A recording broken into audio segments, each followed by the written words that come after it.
look at something, and then I'm willing to let you guys, I don't know how people are busily working on calc, which is fine. Times, I'll tell you.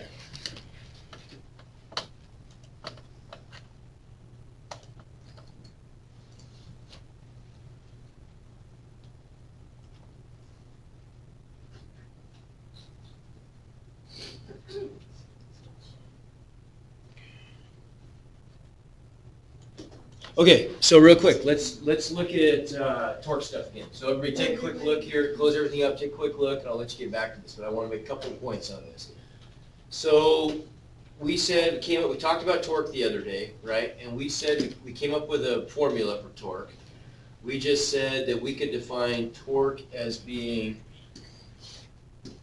RF sine theta, where R, what's R though? Right, so R is what we call the lever arm. It's the distance from the fulcrum to where the force is being applied, right, times the magnitude of the force, times the sine of the angle between the line of force and the lever, right?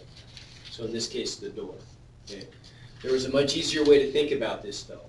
What we said was if we just think about R sine theta as being the perpendicular distance from the fulcrum to the line of force. So if we just extend the force vector infinitely in both directions to create the line of force, like look at this example here where we're pushing obliquely on the door, right? This is obviously not going to produce a really big torque because we're not, we're pushing at an angle instead of pushing perpendicular to the door, right? If we just extend that line of force out infinitely, then this is the distance r, this is the angle theta, there and there, right? And so r sine theta really just works out to be the perpendicular distance between the fulcrum and that line of force. So a much easier and better way to think about torque, really easier to conceptualize, is that way. Torque is equal to the effective lever arm times the force, where the effective lever arm is just that distance right here. That distance between the line of force and the fulcrum, right? Okay, so think what that means then. I've had some questions pop up on some of these about, like questions with cars. Okay, so think about, let's take the example of a car driving along a road. Right, so if here's the driving wheel of or the driving set of wheels of the car, we're looking from the side. Right, so here's our fancy car. That's pretty sporty. Oops.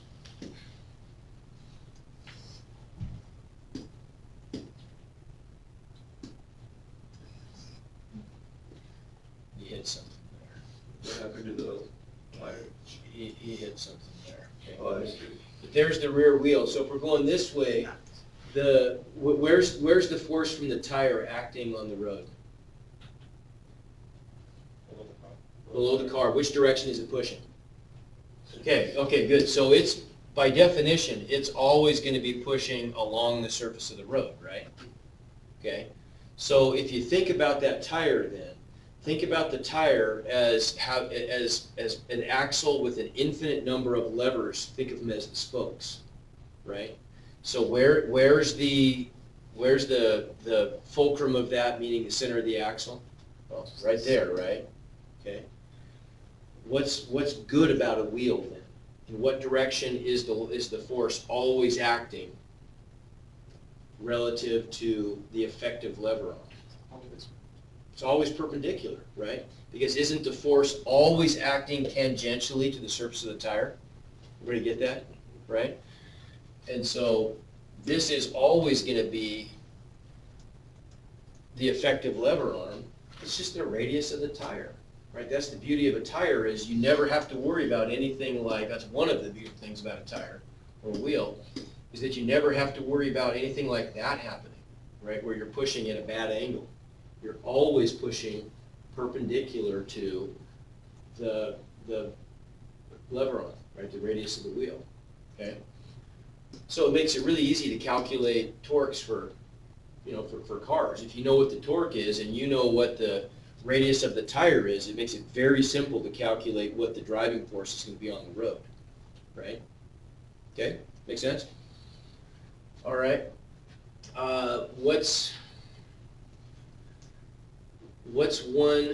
What are the disadvantages of having a poorly inflated tire? Okay, for one thing, you're going to get a wider area of contact, which means probably more friction, right? You're going to be deforming the rubber when you ride along the road, and so that constant deforming and reforming of the tires can heat the tire up. It's bad for the tire, right? And they'll tell you, like if you're towing a boat, for example, when you're towing a boat, one of the things you always want to check on the trailer is you want to make sure that you don't have underinflated tires for that reason, because if you're constantly having to flex that part that's in contact with the ground, if you took a piece of rubber and you just did this with it really, really hard for a couple of minutes, what would you notice about the temperature of the rubber? It's going to heat up, right? So there's you break down the rubber by heating up the surface of the rubber. So there's one huge disadvantage. Get more friction, another huge disadvantage. What else? What do you mean by that, Richard?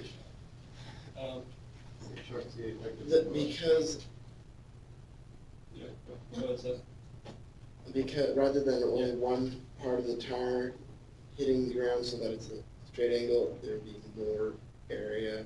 Ah, So okay. the angle would be skewed. Okay, so you're going to get portions that are pushing at bad angles, maybe, right? Even if you thought of it like a track on a tractor or something, and assumed they were all connected, even if we were just to make the assumption, and this would probably be an okay assumption, that it's only hitting in one effective spot, what I think I heard another issue.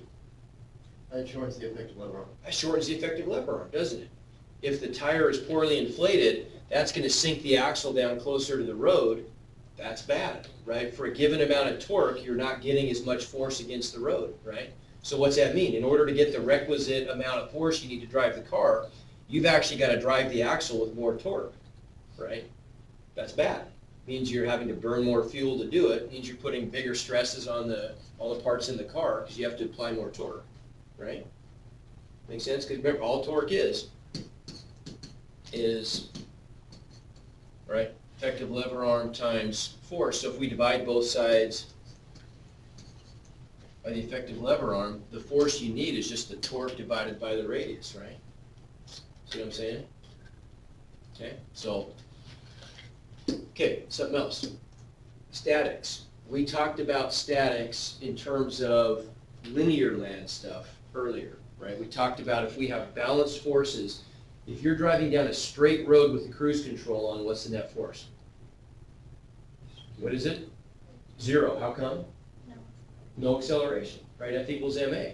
If there's no acceleration, it means you must be in equilibrium, right? If you're a civil engineer and you're building bridges, are those bridges going to be accelerating? Hopefully not, right? Hopefully they're going to remain static, right? Acceleration is bad for bridges. So then we're going to build all these things always so they're in equilibrium, so all the forces balance. That's part of an important part of statistics, right? Or of statics, of doing static design. Okay, so that's linear land stuff. Let's switch over to Angulvania, because we don't go there very often. Think about Angulvania. Now, what were the equivalences there? The kinematic stuff is pretty easy, right? We knew that we had angular acceleration goes with acceleration, right? Angular velocity goes with velocity. Angular displacement goes with displacement, time's the same. But what about the other parts then? We said for linear land and Angulvania.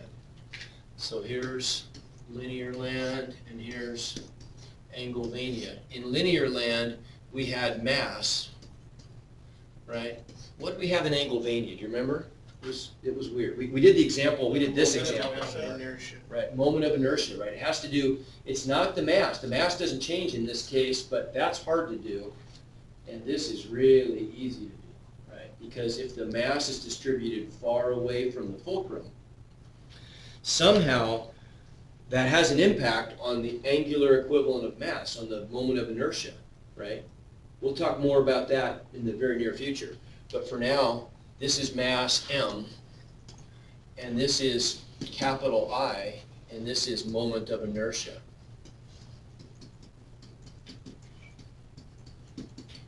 Right? Okay, we'll get there later. What about forces? We said that in linear land, force corresponds to what in Engelvania? Torque, yeah. Okay? And then energy is energy, right? But we actually could, think about this now for a second. We'll get into the details of this later, but this is just fun to think about. Think about kinetic energy. What's the definition of kinetic energy in linear land?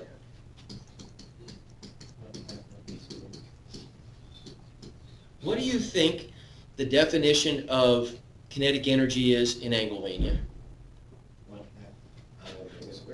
Yeah. About that. Okay. The physics gods are really smart. They worked this out, so all this stuff is exactly corresponds. Yes, sir. Off the topic, are you a physics god? I am not a physics god. Physics gods are just up there. Okay. So then, let's go back to statics for a second then, right? So if we talked about statics in linear land being places where the net force is zero, where the force is balanced, what must be the definition of angular statics? The net what must equal zero? Torque, right? The net torque must equal zero, so all the torques must balance. So now let's think of a simple example. Think about, like, we always go to the playground for simple examples. We can think about merry-go-rounds and things like that at a playground. What would be an example of something where you always, as a kid, probably did experiments in angular statics? Seesaw with teeter-totter, right? The whole game there was you're going to try to load up both sides, scoot, you and your friends scoot to the right spots where you could just sit there and the thing wouldn't rotate. So the torques would all be balanced. Right? Let's see if we can understand that. And understand what we were doing as kids. So if there's our teeter-totter, and this is a really high-tech park, the plank on the teeter-totter, that's the fulcrum, right? Yeah. The plank on the teeter-totter in this case we purchased it at the Acme store. It's made of rigidium, which is this massless material, very expensive. Okay, but it's indestructible. It's indestructible and infinitely rigid. So there's our rigidium plank. And if we've got, let's say we're going to put two masses on this thing. One mass is going to be, one mass we're going to place right here. And that mass is 100 kilograms. And I know that ideally this would be much smaller, but we're just going to say this is just for purposes of show.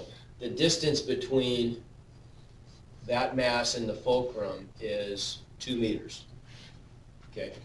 Where would I have to place? If I've got another mass over here that is a 75 kilogram mass, where am I going to place that to balance the teeter-totter? 5 meters? 2.5 meters. Okay, so the suggestion is we're going to put this guy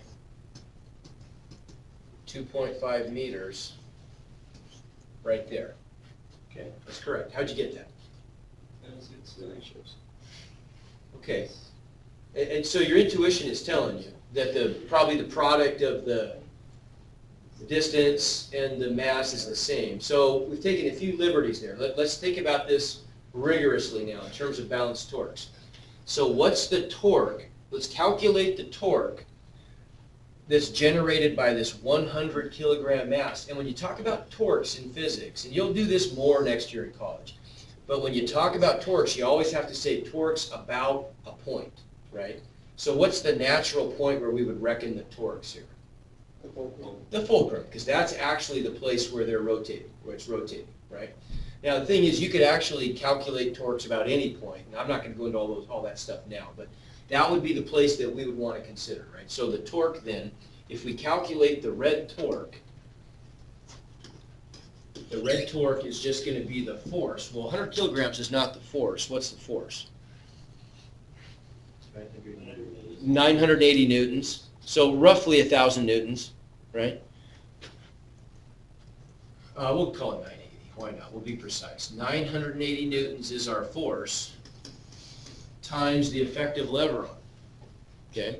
Well, fortunately, this board is horizontal, so where is the line of force acting on this thing? In what direction is the force vector acting? Okay, straight down, right? So there's mg, so this is my line of force, right? So then this distance right here, the 2 meters, is the effective lever arm, isn't it? Right? So we get 980 newtons times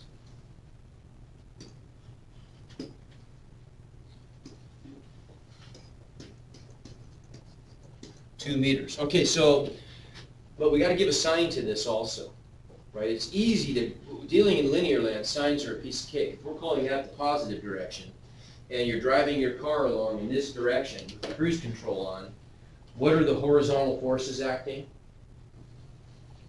There I am driving in my car. Okay, so the wheel's pushing on the ground this way, which means the ground is pushing me in which direction? Okay, so driving force on the car is in that direction. What's acting in that direction? Friction. And if my cruise is on, they're canceling, right? Easy, easy. That's positive, that's negative, right? Okay, what about in linear or Angevinian?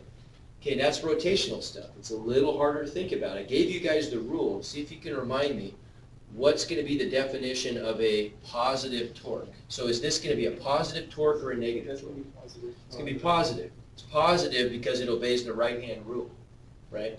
Thumb pointing out of the board is positive, thumb into the board is negative, right? So if I wrap my fingers around the axle, which is right here, around the fulcrum, in the direction that this is trying to twist things, thumb comes out. And we have the convention, counterclockwise is positive for some reason in physics. That's what, because it's consistent with tree, you know, how we always look at angles. So we would say this is a positive torque, and we end up with, yep, you bet. So we get 2 times 980, so we get 1960. 1960. And what are the units going to be of torque? Joules? Okay, so they sure look like joules, because it's a Newton times a meter. We don't actually write them as joules, though. We write them as Newton meters, because we want to separate the, I know that sounds weird, but we want to separate the force from the distance, right? We don't want to confuse a torque with a unit of energy. Even though they happen to be the same thing, they manifest themselves, they behave different, right? So we would call that a Newton meter. What's our standard unit of torque if you're buying a truck? No, what is it? If you're buying, if you're the torque, what's it going to be? It's got so many horsepower. Foot-pounds. Yeah, it's a foot-pound, right? Same kind of thing. Instead of newtons, we've got pounds, and instead of feet, or instead of meters, we've got feet. So it'd be a pound times a foot, but we call it a foot-pound, right? Okay? But we don't use units of energy. Like our conventional units of energy would be weird thing. We use calories and all kinds of, but we don't talk about torque in terms of calories. We talk about it in terms of foot-pounds. So that's positive. What about over here? What are we going to get? If we were trying to solve for that, let's call that x, right? If we were trying to solve for that distance, what would we do? Well, what's the torque going to be generated if we set this thing at a distance x? 75 times 9.8, what is that, somebody? Like, what is that? So we're going to get 49 plus 29 and a half, so what is that? 735. 735 newtons times x, and is that going to be positive or negative? Negative, because it's tending to turn it in clockwise direction, thumb into the board, right? Okay, and so if we write out our net torque then, if we want this thing to be in equilibrium, it works, doesn't it? The net torque is equal to 1960 Newton meters minus 735 newtons times X, and if we want this to be in equilibrium, it should equal 0, shouldn't it? Right? So all we have to do is solve for X. Nick did that. If we add this term to the other side, divide by 735, what's 1960 divided by 735? What is it? 2.6. Ooh, maybe I wasn't right. 2.6 repeating. Okay, so we'd end up with X equals 2.67, so 2 2/3 meters would be where we'd want to put that thing, right? So the torque's balanced. Okay, make sense?